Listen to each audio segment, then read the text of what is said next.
Donate for देश वो अभियान जिससे लोकसभा चुनाव से पहले कांग्रेस ने क्राउड फंडिंग शुरू की। वो अभियान जो अब कांग्रेस के लिए उम्मीद की किरण बनता नजर आ रहा है। 15 करोड़ की बड़ी रकम जमा की जा चुकी है, लेकिन ये अभी काफी नहीं है।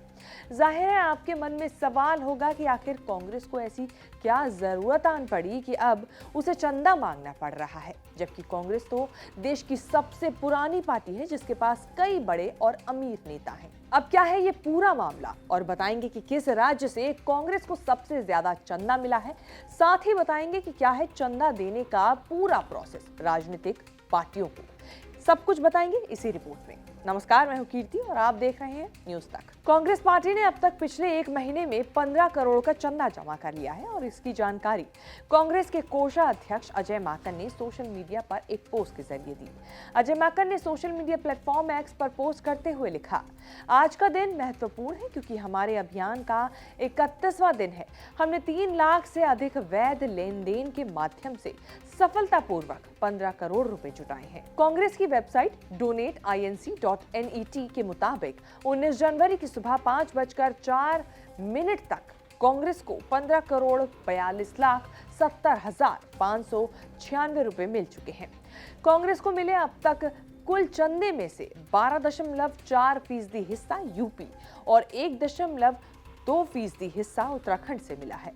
कांग्रेस को देश भर के कई राज्यों और केंद्र शासित राज्यों से चंदा मिला है। इन राज्यों में राजस्थान से पार्टी को सबसे ज्यादा चंदा मिला है। इसके बाद तेलंगाना, हरियाणा, महाराष्ट्र, मध्य प्रदेश और पंजाब है।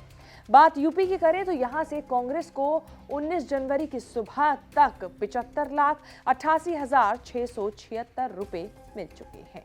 वहीं उत्तराखंड से कांग्रेस को 12,32,442 रुपए मिले हैं।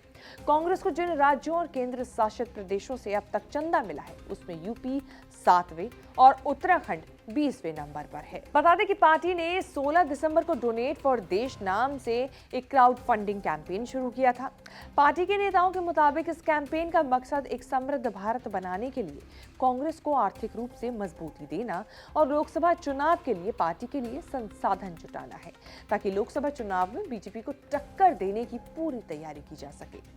कैंपेन के लॉन्च होने के 2 दिन बाद यानी 18 दिसंबर को कांग्रेस अध्यक्ष मल्लिकार्जुन खड़गे ने लोगों से कैंपेन में भाग लेने यानी कि चंदा देने के लिए कहा। बता दें कि राजनीतिक दल 2 तरीकों से 1 नंबर का पैसा कमा सकते हैं। पहला, सीधे लोगों से पैसा मांगना और दूसरा है बड़े औद्योगिक घरानों के जरिए।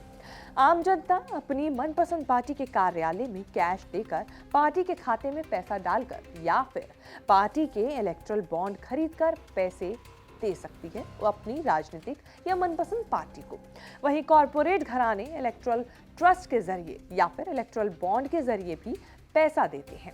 कई बार पार्टी के नेताओं के बैंक खाते या पार्टी के फंड वाले खाते में पैसे दिए जाते हैं और ये पैसे जुटाने के साफ सुथरे तरीके होते हैं। साल 2021-22 तक के अवेलेबल डेटा के मुताबिक अगर हम बात कर लें तो बीजेपी के सारे एसेट्स की वैल्यूएशन 6,000 करोड़ रुपए से ज्यादा है। इसकी तुलना में कांग्रेस के पास महज 805 करोड़ रुपए की संपत्ति है। ऐसे में फंडिंग बढ़ाने के लिए कांग्रेस ने डोनेट फॉर देश कैंपेन शुरू किया है। वहीं एडीआर का डेटा कहता है कि साल 2016-17 से साल 2021-22 के बीच राजनीतिक दलों ने सबसे ज्यादा कमाई इलेक्टोरल बॉन्ड से की है। इन सालों के दौरान 7 राष्ट्रीय पार्टियों सहित कुल 31 पार्टियों को 16,000 करोड़ रुपए से ज्यादा की फंडिंग मिली है।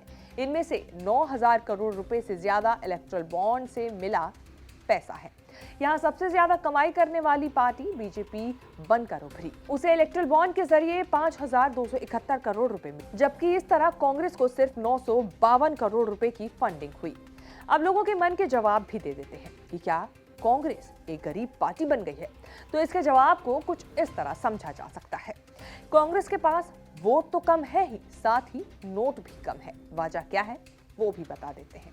दरअसल जब से केंद्र में बीजेपी की सरकार आई है तब से कॉरपोरेट हाउसेस ने कांग्रेस से पूरी तरह से हाथ खींच लिए हैं। कोई खुलकर कांग्रेस को सपोर्ट नहीं करता, दान नहीं करता। इसके पीछे एक बड़ी वजह है। दरअसल इलेक्टोरल बॉन्ड के जरिए जब भी पैसा दिया जाता है तो इसकी जानकारी सरकार के पास चली जाती है, जिससे अब वो घबराते आते हैं और ज्यादा रकम केवल इलेक्टोरल बॉन्ड के जरिए ही दी जा सकती है। इसीलिए अब क्राउड फंडिंग के जरिए कांग्रेस अपने पूरे जो भी सपने हैं वो करना चाहती है। उसके साथ उसकी उम्मीद है कि वोट भी मिले और नोट भी।